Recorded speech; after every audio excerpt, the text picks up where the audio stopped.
tarde. Meu nome é Alexandra Tedesco, sou professora do Departamento de História da UERJ e coordeno um projeto Contrafogos, que está dentro, né, de um projeto mais amplo, como a gente vem falando aqui ao longo dessas entrevistas, que é um projeto intitulado A Universidade e Seus Críticos, uma história intelectual do anti-intelectualismo. A gente está indo para o nosso terceiro ano de projeto e encerrando, junto do professor Rafael Araújo, que já vou apresentar, essa segunda temporada da série Contrafogos. A série Contrafogos ela foi pensada como um braço do projeto que tinha a finalidade de ouvir especialistas de disciplinas diversas, de pontos de vista distintos, a respeito de assuntos, temas correlatos ao projeto, ou seja, neoliberalismo, crise, universidades, e eventualmente a gente encontra possibilidades de conversar com pessoas que podem mobilizar mais do que um desses temas, né? Então, de saída, eu gostaria de agradecer ao professor Rafael Araújo, vou apresentá-lo brevemente, e assim que eu apresentar, eu vou fazer a primeira pergunta e assim a gente segue a nossa conversa. O professor Rafael Araújo é doutor em História pelo Programa de Pós-Graduação em História Comparada, da UFRJ, e é professor adjunto de História da América da Universidade do Estado do Rio de Janeiro, UERJ, meu colega. É também professor associado ao Laboratório de Estudos da Imigração, LabIMI-UERJ, e é professor do Programa de Pós-Graduação em História, PPGH, da UERJ, e professor colaborador do Programa de Pós-Graduação em História Comparada da UFRJ. Além disso, é membro do grupo de trabalho, né, do GT de Ensino e História, de Ensino de História e Fontes, da Associação Nacional de Pesquisadores e Professores de História das Américas, a ANPLAC, e neste ano de 2024 lançou dois livros que acho que também contemplam, em certa medida, algumas das discussões que teremos aqui. O primeiro deles, História da Revolução Bolivariana, escrito em parceria com Eduardo Schait, e História Política da América do Sul nos séculos 20 e 21, organizado pelo Rafael em parceria com a Maria Paula Araújo e a Isabel Pimentel. Bom, Rafael, agradecendo mais uma vez a sua disponibilidade em conversar com a gente e tentar levar esses temas de maneira mais ampla, né, esses temas que englobam a pesquisa que a gente vem fazendo, sobretudo a partir do conceito de neoliberalismo, eu gostaria de começar essa conversa com uma questão conceitual, digamos assim. Conceitual porque é uma discussão que a gente tem frequentemente sobre as possibilidades de uso de um termo como neoliberalismo, né? Porque, eventualmente, essa palavra é usada para delimitar um conjunto de práticas rigidamente econômicas, antiestatais, etc. Mas em outros casos, né, em outras leituras, um pouco mais enfim, distantes desse paradigma econômico, o termo neoliberalismo aparece como uma maneira de designar um conjunto normativo, né, que envolve também dimensões simbólicas, culturais, enfim. E aí eu gostaria de te perguntar como você se posiciona neste debate sobre neoliberalismo. Você acha que esse é um conceito que ajuda a pensar a América Latina, demanda especificidades, enfim, uma fala geral assim sobre este termo? Tá bem. Primeiramente, né, agradecer, Alexandre, pelo convite, tá? Você, né, mas em seu nome eu estendo o agradecimento ao próprio LPPE, que tem feito um trabalho muito interessante, né, e muito legal, né, ao fazer essa série, né, de entrevistas, fora outros trabalhos, né, que o laboratório vem desenvolvendo com outros e outras colegas da UERJ, né? Então, né, agradecer a vocês e também agradecer, né, ao Igor, ao Fernando e ao Daniel, que estão aqui conosco participando, né, desse momento, né, de conversa. Então, eu particularmente, né, eu me identifico com a abordagem marxista sobre o neoliberalismo, né? Então, obviamente, né, que a gente pode pensar, né, a partir disso, né, as dimensões simbólicas né, e culturais, mas, né, eu penso muito o neoliberalismo a partir, né, de um viés marxista e que contempla, né, as dimensões econômicas e políticas aí, né, que a gente pode refletir acerca, né, do conceito, né? E aí, nesse sentido, eu acho que a gente, eu vou fazer uma pequena comparação, mas talvez para me fazer entendido, né? Eu acho que o conceito, as definições de neoliberalismo, elas se popularizaram e perderam um pouco, né, de um conteúdo mais fino acadêmico, assim como, né, as definições de fascismo, que recentemente no Brasil e na América Latina também se popularizaram, e não é ruim se popularizar, mas eu acho que esse elemento da popularização não pode perder o refinamento das definições e dos debates. Eu acho que, mais recentemente, com o fascismo, né, de certa forma, a gente tem, né, algo que aconteceu, né, com o neoliberalismo, que é uma popularização e uma perda, aí, muitas vezes, né, de um refinamento, né, na definição. Então, por isso que eu estou te respondendo, né, marcando um pouco, né, esse lugar, né, essa abordagem marxista com a qual eu me identifico. Né, isso daí, obviamente, não impede, né, que a gente defina o neoliberalismo a partir de concepções Foucaultianas, né, weberianas, né, pós-coloniais, né, ou mesmo, né, a partir do debate, né, do Bourdieu, né? Então, e aí e outras que possam existir e que eu particularmente, né, não conheço ou nunca li, tá? Então, nesse sentido, né, eu acho que é bom pensar, né, justamente, né, pensando esse refinamento, né, econômico, algumas características, né, que a gente pode pensar, né, acerca do fenômeno, que eu acho que dizem muito, né, da América Latina. Né? E aí, né, eu acho que e eu vou citar três autores que eu gosto muito, né? O David Harvey, o Gerardo Menil e o Dominique Levy, que abordam muito, né, uma ligação do neoliberalismo com a crise, né, estrutural dos anos 70, né? E aí, de certa forma, né, o neoliberalismo vem vindo, né, como uma consequência, né, dos processos ou do grande processo de crise econômica que a gente vive, né, naquela década, e como algo, né, que, de certa forma, reforça, né, a hegemonia de uma classe, a burguesia, né, e, ao mesmo tempo, que tem uma capilaridade, né, global. Né? Então, eu acho que, não à toa, a gente pode até pensar, e aí não é o tema daqui, mas uma própria vinculação, né, do neoliberalismo e da expansão do neoliberalismo com a própria globalização. Mas aí, obviamente, é um outro debate, porque tem várias caracterizações e definições que a gente possa pensar sobre quando se iniciou a globalização, e não, por si só já é um outro tema, né? Não é o tema daqui.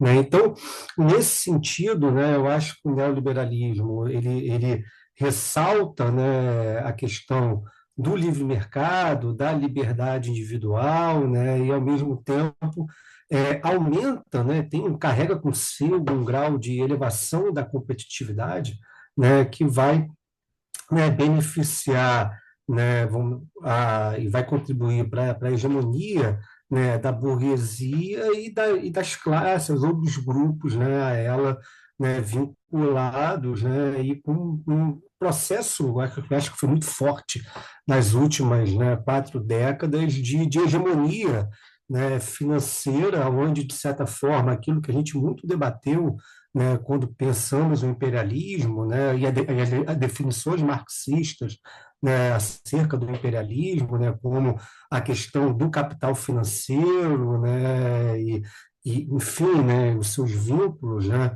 e o que ele representa, eu acho que isso, né, de certa forma, né, se perde, né, ou a gente tem, né, melhor do que se perder, né, uma redução, né, da separação entre o capital produtivo e o rentismo, né, para além, né, de outras incorporações que o neoliberalismo faz, né, inclusive pensando na configuração de classe, né, novos, né, estratos que vão se beneficiar, né, do processo neoliberal. Né? A gente pode pensar, por exemplo, né, os CEOs de empresas, né, ou, né, enfim, né, os próprios, né, setores ali, né, da computação, da internet, que se vinculam à globalização, enquanto, né, que eles se beneficiam. Né? Mas, e aí, caminhando para o final dessa parte da resposta, né, eu acho que a gente não pode perder, né, uma dimensão, né, que esses autores que eu citei aqui, né, de certa forma, abordam, né, que a financiarização acaba, né, por contribuir, né, para o aumento, né, da concentração de renda, e eu acho que é algo que até, né, a gente comenta muito, conversa muito, eu cheguei inclusive a escrever isso algumas vezes, né, de certa forma, a concentração de renda ela foi desnudada com a Covid-19, né, e a gente viu apologistas do capital, né, do neoliberalismo, né, defensores, né, do capital, né, e do neoliberalismo, né, de certa forma fazendo uma autocrítica em relação, ou fazendo uma crítica, né, às consequências do neoliberalismo e tocando na questão, né, da necessidade de políticas sociais. Eu acho que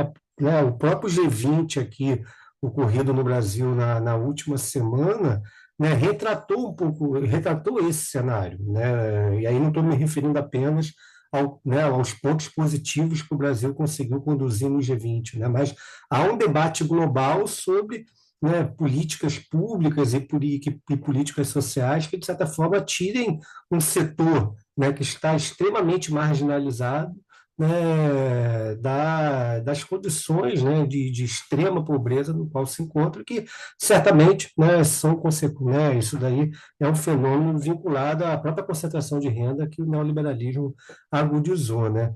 E eu acho que tem um outro ponto que se vincula aí a esse, né, e que, de certa forma, né, diz um pouco dos debates desses autores que eu citei, sobretudo o David Harvey, né, que é a questão do quanto o neoliberalismo acentuou, né, a acumulação por expoliação que foi debatida lá atrás, né, no século XIX por Marx, né? E aí, né, a gente pode pensar, né, que o neoliberalismo atualiza, né, a expoliação, né, debatida, né, no marxismo e por Marx, né, nas reflexões, né, sobre o capital e, sobretudo, por alguns aspectos que a gente pode pensar, né, a privatização, né, uma lógica extremamente mercadológica que leva que leva com que, né, aquilo que a gente via enquanto instrumentos de utilidade pública ou de benefícios sociais,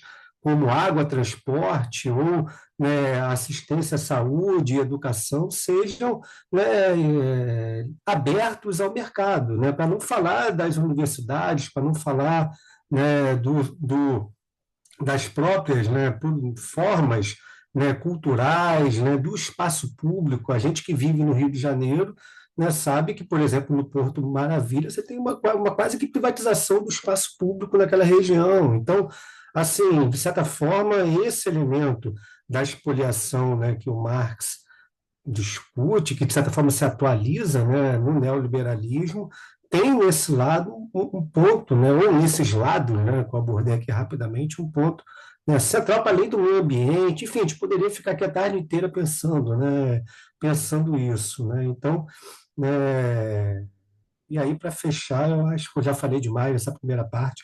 É isso. Quanto à América Latina, né, eu acho que, de certa forma, a América Latina é um reflexo, né, desse aspecto, né, do pior lado. Né? Então, e aí, inclusive, eu acho que do elemento cultural, né, que você traz, né, e que eu acho que tem uma outra pergunta aqui, né, que a gente, de certa forma, pode penetrar mais para frente, né, que diz disso, né, mas, né, a questão, né, do quanto o neoliberalismo, ao acentuar, né, a individualização, o quanto, né, acaba por, e aí um elemento que se liga ao social, mas, né, se liga ao simbólico, ao cultural, acaba por, né, estabelecer relações, né, e padrões, né, que são extremamente perniciosos para uma vida, né, em comunidade, né? Mas aí eu deixo para depois. Em algum momento eu vou achar um gancho para entrar nisso, para não ficar muito extenso na primeira resposta. Sim, Rafael, inclusive, né, eu acho que essa sua resposta, né, ela permite ter um chão estável para pisar, né? Ou seja, pensando a pertinência do conceito a partir das suas questões econômicas, eu acho que isso é muito importante para que neoliberalismo não vire simplesmente uma palavra descritiva, né, de atitudes que eventualmente a pessoa não goste, né? Então, eu acho que é muito interessante e eu vou, então, emendar. Bom, na verdade, é quase um segmento da pergunta anterior, mas já pensando a partir do seu artigo, né, sobre o neoliberalismo e luta social na América Latina no tempo presente, que fala sobre a Bolívia, mas antes coloca algumas premissas interessantes, né? E tem um trecho que eu vou citar aqui rapidamente, que você coloca o seguinte: o aumento das desigualdades sociais contribuiu para a ampliação do descrédito, eu queria falar sobre essa palavra, descrédito, em relação à democracia e suas instituições, como foi demonstrado pela organização Latino Barômetro em seu último relatório em 2018. Nesse estudo, a entidade asseverou que naquele ano tivemos a pior avaliação das democracias latino-americanas na série histórica iniciada em 95. Cerca de 71% dos entrevistados repudiaram os sistemas políticos da região.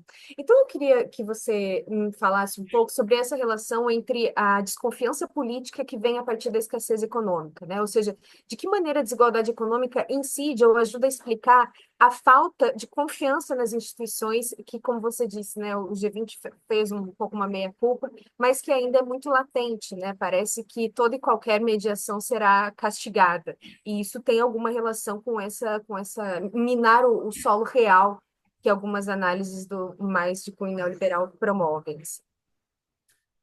Então, Alexandre, né, eu particularmente, talvez isso explique a opção, né, essa opção que eu fiz, né, nesse artigo que você citou, né, de trazer um panorama geral, né, antes de iniciá-lo e talvez algumas hipóteses, questões de trabalho, né, e isso, na minha opinião, vem acompanhando, né, os relatórios do Latino Barômetro há muito tempo, né, desde a minha graduação.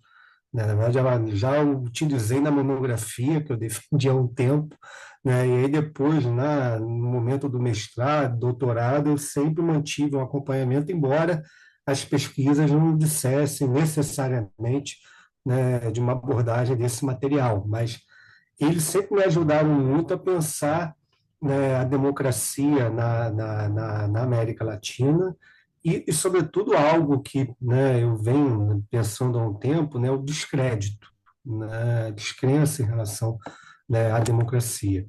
E isso, de certa forma, nessas ondas da história que a gente pode pensar, isso já produziu fenômenos em campos políticos opostos, né? Eu diria que o que a gente chama da onda rosa, da primeira onda rosa do final dos anos 90, início do século XXI, tem muito, né, enquanto razões gerais, né, uma crise do neoliberalismo, mas também uma crise, né, da democracia ou da forma como, né, de certa forma, né, se implementar e se realizar as democracias representativas na região, né, após as redemocratizações na década de 80, sobretudo na América do Sul, aí pensando mais a América do Sul, né? E, mais recentemente, a gente tem também uma onda que está no campo político da direita, né? Mas que, de certa forma, também reflete, né, um desgaste, uma descrença em relação, né, à democracia.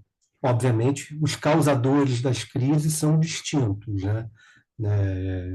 Enfim, né, de certa forma, a gente pensa os anos 90, o início do século XXI, é um campo mais de centro, mais à direita, e, né, na onda mais recente, dos últimos 10 anos, a crise se dá pelo desgaste da esquerda.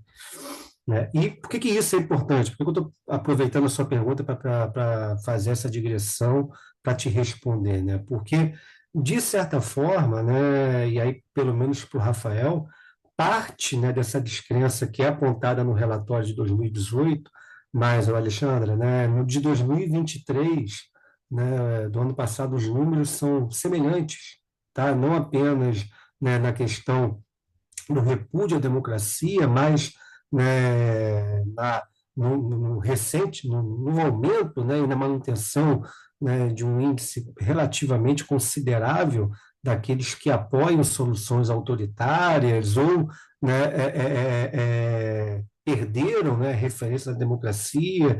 E aí, né, aonde eu quero chegar, né, sobretudo na diminuição do apoio.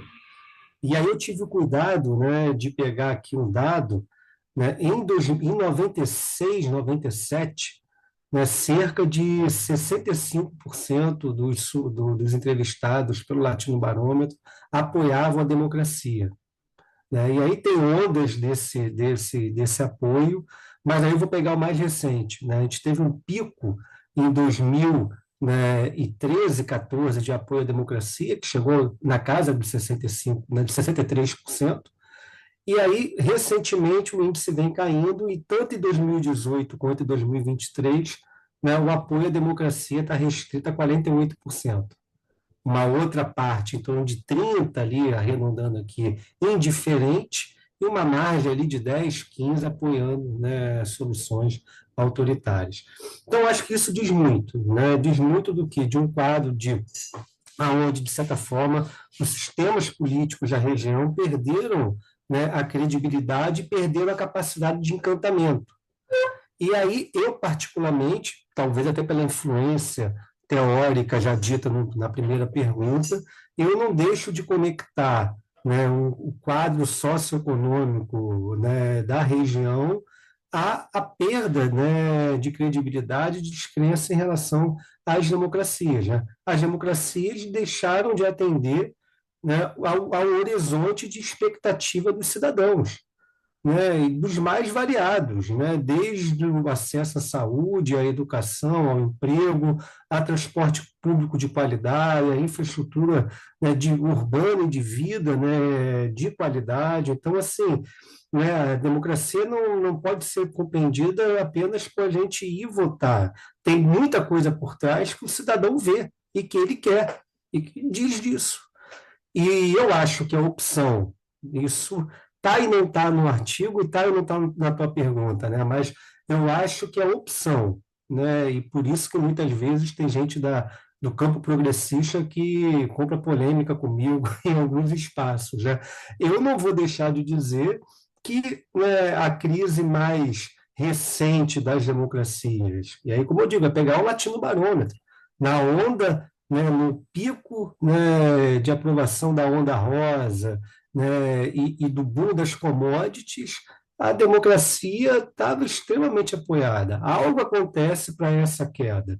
E aí eu acho que a opção, né, que parte das esquerdas fez, né, parte considerável, inclusive a brasileira, né, por manter, né, as práticas neoliberais uma vez no governo, mas dando um lustre social que também se perdeu, né, de certa forma, se perde no momento de crise econômica que se inicia na região de 2003, entre 2013 e 2014, justamente na queda ali, né, desse ciclo do boom das commodities, né, de certa forma, essa perda de substância, né, das políticas sociais e de acesso ao emprego, renda e a não resolução de maneira consistente de problemas, né, do cidadão, de certa forma ajuda a entender, ou do cidadão, né, ajuda a entender, né, esse descrédito recente. Né? E aí, fazendo uma digressão no caso brasileiro, que talvez seja mais polêmico, por isso que muita gente, não, às vezes, compra polêmica comigo, a boa polêmica. Né? Não dá para dizer que tudo que a gente vive no Brasil nos últimos 10 anos seja apenas por conta de conspirações imperialistas, lavajatistas e por aí vai. Eu discordo. Né? Embora já esteja claro aí, pelo papel ultra positivo que a Vaza Jato cumpriu, né, de mostrar todos os acordos espúrios, né, do Sérgio Moro com o Ministério Público, mas não dá para pensar que tem um pouco do dedo da esquerda brasileira, e eu estou pegando o caso brasileiro para alastrar para a esquerda sul-americana, né, na contribuição à crise, né, da democracia ou, né, numa retomada da crise, quando ela não atende às demandas mais básicas do cidadão, né, de certa forma, vê, né, as suas políticas sociais, né, o verniz de política social, né, com pano de fundo da perpetuação do neoliberalismo, se esvair no cenário de crise. Então, assim, eu sei que eu fui um pouco mais além da sua pergunta, mas é talvez aí para dar um panorama do que o Rafael acha. E aí não tem como não pensar nisso tudo. Rafael, isso que você coloca, né, é muito interessante porque se conecta com uma dimensão. O nosso projeto fala muito sobre crise de confiança na instituição científica, no caso, uma instituição específica. E uma dificuldade muito grande, né, assim, que a gente tem que superar toda vez que fala sobre isso, é essa ideia de que as pessoas têm uma opinião errada porque elas não têm acesso à informação. Quer dizer, ou a pessoa é uma ressentida, ou a gente vai se portar como profeta do iluminismo e a pessoa vai mudar de ideia tão logo entra em contato com a realidade, né? Que é uma visão muito naive e que nos custa muito politicamente, né? Então, eu acho muito interessante, assim, essa sua esse seu parêntese maior. Mas eu vou agora, né, inclusive já que eu inseri o tema do mais amplo do projeto, eu vou convidar aqui para conversa o Daniel Teixeira, que é bolsista, do projeto, e aí vai fazer também uma pergunta que eu acho que se encaminha um pouco, dá uma coerência para esse assunto que a gente chegou. Boa tarde, professor. Boa Queria tarde, começar Daniel. agradecendo a oportunidade de participar de outra entrevista aqui e vou partir logo para a minha pergunta. No seu texto, bem no começo, você acaba falando sobre o que seriam certos sintomas ou resultados do neoliberalismo, como, por exemplo, individualização do fracasso, concentração de renda e distanciamento da vida em comunidade. E pensando no campo acadêmico, na universidade, eu queria saber como que esses fatores do neoliberalismo que acabam adentrando as relações sociais se mostram no trato mais cotidiano, tanto com os alunos, tanto com outros professores, com outros funcionários. Essa é a minha pergunta. Obrigado. Ah, beleza, Daniel. Assim, é, eu particularmente, né, e aí eu sou da mesma geração da Alexandra, né, então não vou revelar as nossas idades, eu nem sei da Alexandra, né, mas não vou revelar a minha, tá? Mas a gente é da mesma geração.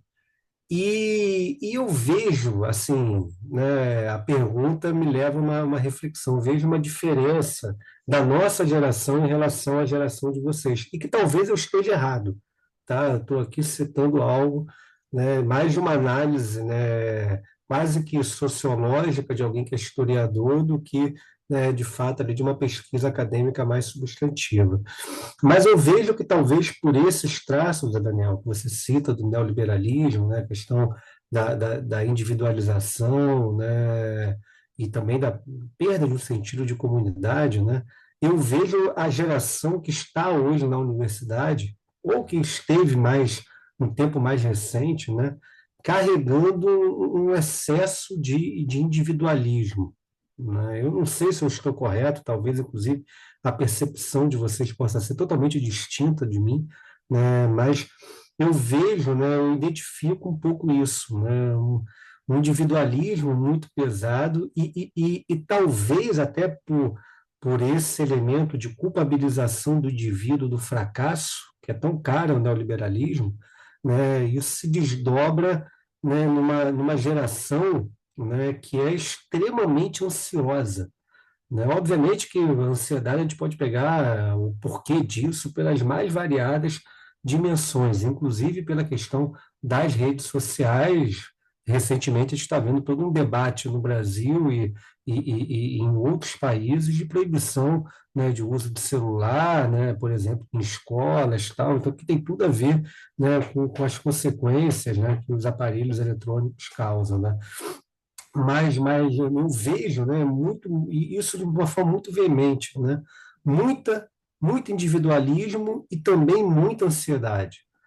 Obviamente que a ansiedade a gente compreende, como eu disse, também por um pouco da questão das redes, né, mas também por esse mundo competitivo que está fora da universidade que assusta, né, que assusta, né, e talvez ali por a gente estar vivendo, né, isso se liga até à resposta anterior, a gente está vivendo 10 anos, né, de crise na América Latina, de crise econômica, né? Então, eu até na pandemia, eu li uma reportagem na Folha de São Paulo, né, que falava de uma nova década perdida, pegando o recorte ali entre, né, a partir de 2012, se não me falha a memória, e a ideia de uma nova década perdida para a América Latina.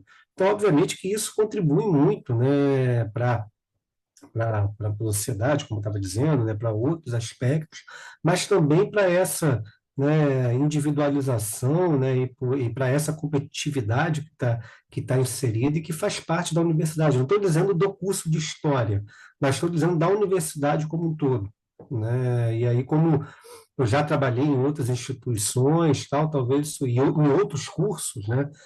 Quando eu trabalhava na universidade privada, curso de administração, curso de relações internacionais, né? Talvez isso fosse visível, né? Fosse visível aí, ou talvez isso, né? Essa comparação com a minha geração, né, esses elementos se tornavam mais latentes, né, e visíveis, né? Mas talvez eu esteja totalmente errado no que eu estou falando, tá? É apenas uma opinião, tá bem? Rafael, sabe que eu fiquei pensando nas últimas questões que a UERJ passou, atravessou esse ano, né? Que eu acho que na nossa geração a promessa de ascensão econômica via sistema de ensino, ela estava mais ancorada na realidade, sabe? Conforme essa promessa vai se esgarçando, enfim, né, a crise se manifesta de muitas maneiras. Enfim, eu Perfeito, vou pedir, é mais um elemento, né? Tá, sabe, não é? é, que Parece que completa. fazia sentido para a gente, né? E de fato, se você olha estatisticamente, né, a ideia, a ampliação do sistema de ensino, tudo aquilo, e agora parece que isso está, parece não, né? Economicamente não faz mais tanto sentido assim, numa situação em que as pessoas desacreditam de toda mediação, de toda instituição, né? Enfim. Sim. Mas eu queria pedir licença para voltar agora mais para o tema específico do artigo, e quem vai fazer essa pergunta, né, que traz essa discussão de volta para a América Latina, é o bolsista do projeto, o outro bolsista do projeto, o Igor Leocádio. Boa tarde, professor, tudo bem? Tudo bom, Diego? Bom, a minha pergunta é um pouco diferente, né? Eu, na verdade, queria saber se, assim, pensando na questão da América Latina, Venezuela, Bolívia, um dos grandes desafios que a gente pode ver, que a gente contrasta esses lugares com o Brasil, é que, historicamente, no Brasil, a manutenção da estabilidade das instituições é muito delicada na sua coexistência, já histórica mesmo, com o oficialato das Forças Armadas, que reproduz há muito tempo e que realmente esposa, inclusive na escola do Estado-Maior, com o oficialato aprendendo, as novas gerações aprendendo sobre esses posicionamentos das Forças Armadas brasileiras, uma posição muito conservadora, muito alinhada aos interesses imperialistas dos Estados Unidos, essa coisa de manutenção do Brasil como força periférica, auxiliar dos Estados Unidos, e nessa pegada muito neoliberal, com essa visão muito individualista. Isso parece que faz muito parte da visão de mundo hegemônica nas Forças Armadas brasileiras. Agora, quando a gente olha para a Venezuela, quando a gente olha para a Bolívia, eu queria saber se você identifica uma hegemonia, na verdade, de um posicionamento anti-neoliberal, anti-imperialista que pode ter ajudado a explicar esses processos, talvez mais recentes, inclusive do Hugo Chávez e de vitórias de uma esquerda na Bolívia, que são diferentes dos processos que a gente vê aqui. É possível identificar essa hegemonia desse outro tipo lá? E quais são esses processos históricos que diferenciam? Como é que chegou esse militarismo da esquerda, ou à esquerda do Hugo Chávez, por exemplo, que a gente não viu acontecer aqui? Existe relação, inclusive, histórica com Bolívar, com os discursos de Bolívar do século XIX? Tua pergunta, Igor, é a pergunta de R$ 1 milhão e que dá uma tese de doutorado, né? Por si só, tá? Mas vamos lá, olha só. Assim, pensando talvez ali diferenças, né, nas Forças Armadas, né, do Brasil, da Venezuela e da Bolívia, como você citou, né? É, Nos dois casos, no boliviano e no venezuelano, mas sobretudo no venezuelano, as eleições, né, no caso da Bolívia do Evo Morales, né, e da Venezuela do Hugo Chávez, levaram a reformas dentro das Forças Armadas, né, e aí uma nova, né, inserção de pautas, né, políticas, né, educacionais, tal, né, que de certa forma embasam, né, um pouco dessa revisão, eu diria, no caso boliviano, né, do papel dos militares no caso venezuelano, né, de uma reforma que foi profunda, tá? De certa forma, né, eu não diria que as forças armadas venezuelanas são radicalmente anti-neoliberais e anti-imperialistas, né? Talvez a própria ausência de um reformismo mais, né, veemente, como houve na Venezuela, leve a essa resposta minha.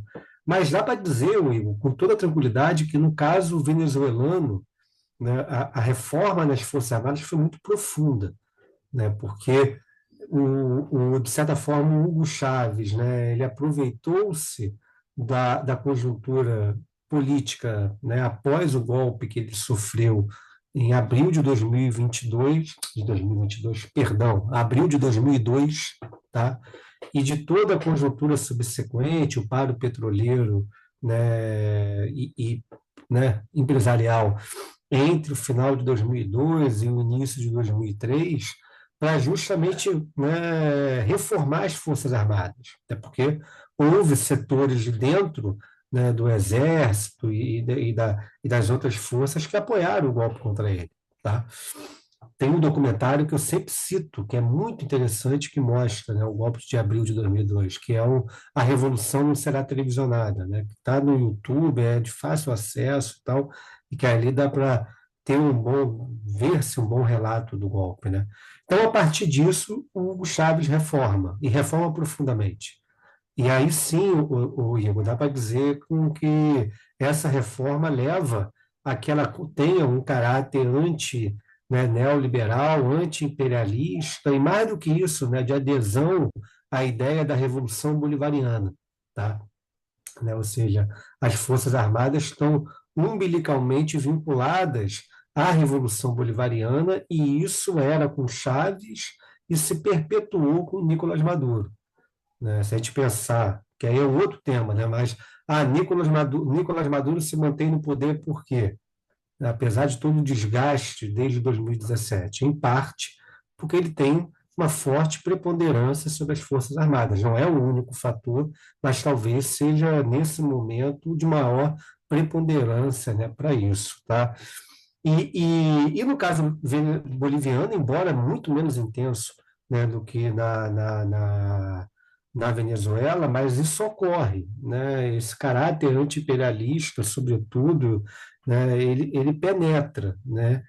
Ainda mais quando a gente pensa que entre 2006 e 2009 a Bolívia quase se dividiu, né? Muito por conta da crise vinculada ali ao processo da Assembleia Constituinte, que tinha um caráter de profunda refundação do Estado, né, em suas propostas, e um setor da direita, né, boliviana, não é uma direita que aparece apenas agora em 2019, né, após o golpe, mas ela já é muito anterior na cena política, na disputa ali com as bases do movimento ao socialismo e tudo mais, né, onde ali a direita da Media Luna, né, capitaneada pelos comitês cívicos, né, dos departamentos de Beni, Pando, Tarija e, sobretudo, Santa Cruz de la Sierra, eles quase levam uma divisão do país, quase que esses departamentos se separam da Bolívia. E ali, eu estou pegando esse momento, por quê? Porque depois da crise ali em 2009, da aprovação da Constituição, a nova eleição do Evo, esses aspectos, né, sobretudo do anti-imperialismo, penetram nas Forças Armadas, né, bolivianas, né, sobretudo até por conta do papel, né, que, de certa forma, a embaixada norte-americana teve, né, no apoio ali, né, a esse setor, né, da direita e da medialuna, né? Mas, obviamente, é muito menos intenso do que no Brasil, tanto que a gente viu recentemente, tanto na ocasião do que no Brasil, não, perdão, é muito menos intenso do que na Venezuela, né? Tanto que se a gente pega 2019 ou junho desse ano, a gente tem uma participação de militares em 2019 no golpe contra o Evo Morales e esse ano na tentativa de golpe contra o Luiz Arce, né? Então, né, é muito menos intenso. Mas não dá nem para comparar com as Forças Armadas brasileiras, né? As Forças Armadas brasileiras não vivem um processo de reforma, né, como esses dois países viveram, sobretudo o caso venezuelano, né? Não à toa, a gente tem todo um debate que apareceu recentemente no Brasil, né, por conta de vários elementos, do quanto, né, a própria estrutura educacional das Forças Armadas brasileiras se vinculam, né, e resgatam e mantém ainda abordagens totalmente desprovidas de sentido histórico e que nós discutimos na academia acerca de processos da história brasileira, como, né, o golpe de 64. Né? E aí, para concluir, o Igor, né, de certa forma, quando a gente pensa o Chaves, né, que foi parte do substantivo da tua pergunta, né? Dá para vinculá-lo muito a um fenômeno de uma esquerda, né, progressista dentro das Forças Armadas ou militares progressistas alinhados com a esquerda, né? A gente pode pensar ali a própria concepção do Hugo Chávez da Revolução Bolivariana, ele sempre utilizou, né, algumas referências de militares de esquerda ou de um verniz mais à esquerda da nossa história, né? Vou citar dois que eram recorrentemente citados por ele, né? O boliviano, né, Juan José Torres, e sobretudo o peruano, Juan Alvarado, né? Eram dois personagens que ele sempre citava para justificar, inclusive, a posição dele à esquerda, mesmo sendo militar, né? Ele sempre resgatava um pouco, né, em especial essas duas lideranças, para além de rememorar os próceres da libertação da América, como você bem falou. Rafael, te agradeço por essa resposta e puxando assim para a nossa última pergunta, eu acho que eu queria só fazer uma pergunta mais ampla, que é um pouco um desdobramento dessa, que tem a ver com, digamos assim, a história das direitas, né? A importância da gente se dedicar também a pensar nas reações que alguns movimentos colocam em marcha, né? E no seu texto você coloca, né, que as propostas ou as novas cosmovisões indígenas, sobretudo em relação ao meio ambiente, etc., se mostraram, em algum sentido, inadmissíveis, né? Você usou esse termo para a elite boliviana diante desse processo. E eu queria te perguntar de que maneira essas consignas impactaram esse ambiente da reação das elites bolivianas, né? Será que a gente poderia pensar que essas demandas, né, dessas populações originárias, elas carregam marcadores antineoliberais? Ou não faria sentido pensar isso? Assim, de que maneira nós, né, que nos dedicamos a pensar a história das direitas, poderíamos pensar esse tipo de reação, das elites diante dessas consignas? Então, Alexandre, parte da resposta a você eu vou dar usando uma imagem, né, que depois todo mundo pode tentar acessar na internet, que foi, né, na ocasião, né, do golpe em 2019 na Bolívia, né, a Jeanine Áñez, que foi uma das perpetradoras do golpe, né, junto com o Luiz Fernando Camacho, né, que era do Comitê Cívico, governador do Departamento de Santa Cruz, tal, e do próprio Comitê Cívico, eles vão às ruas, né, da Bolívia com um crucifixo em mão, né, a cena da Jeanine Áñez saindo do Senado é muito emblemática, né, com um crucifixo em mãos, né, e com a Bíblia, né? Então, e aí, se vocês pesquisarem, tem várias cenas, né, que rememoram isso, não só desses personagens, mas, né, também ali de outros atores do golpe, assim como, né, e se vincula um pouco a isso, a queima da Impala, né, que é a bandeira símbolo, né, dos povos indígenas bolivianos, né? Então, acho que são imagens, eu falei uma imagem, mas não é apenas uma, são imagens, né, que, de certa forma, ajudam a te responder, né? Então, nesse sentido, né, eu acho que a reação que há, né, das direitas bolivianas ao Evo Morales, em 2019, na ocasião do golpe, e ao próprio MAS, e ao próprio movimento indígena, diz de uma não aceitação que aparece, como eu disse ainda há pouco, entre 2006 e 2009, quando o país quase se dividiu, né, a não aceitação não apenas de você ter, né, um presidente indígena, mas, né, porque não havia sido um fato inédito na história boliviana você ter um presidente de ascendência indígena, mas talvez aquilo que tenha sido mais profundo, né, no período da história boliviana entre 2000 no século XXI, eu diria, vou fazer esse recorte aqui para arredondar, né, que é a não aceitação a você ter os indígenas enquanto protagonistas de sua história e propondo a refundação da Bolívia, né, numa perspectiva de um Estado plurinacional. Então, eu acho que a não aceitação vem disso, né? Justamente, não à toa, você tem a Bíblia e o crucifixo mobilizados, e nada contra, né, a Bíblia nada contra o crucifixo, né, mas elas são resgatadas no momento que se queima a Impala para mostrar esse caráter, né, de um país branco, cristão, né, e não dirigido por indígenas e que não aceita a cultura indígena que a elite boliviana quis marcar, né? Então, e desse sentido, né, eu acho que e aí por isso que eu particularmente eu concordo com a definição que o mais dá, né, para o processo, né, do que eles chamam, né, da revolução democrática e cultural. Né? E eu acho mesmo que com o Mais e com o Evo Morales, a Bolívia viveu uma revolução democrática e cultural. Né? Inclusive, eu me recordo que na tese de doutorado, na defesa da tese, e aí você sabe muito bem como esse momento é tenso, polêmico, a gente fica com medo e tal, mas eu ganhei parte da banca, né, nesse argumento quando eu falei, querido, quando eu escrevi e falei na apresentação, né, nem foi na apresentação, foi no debate, eu não esqueço o que eu falei.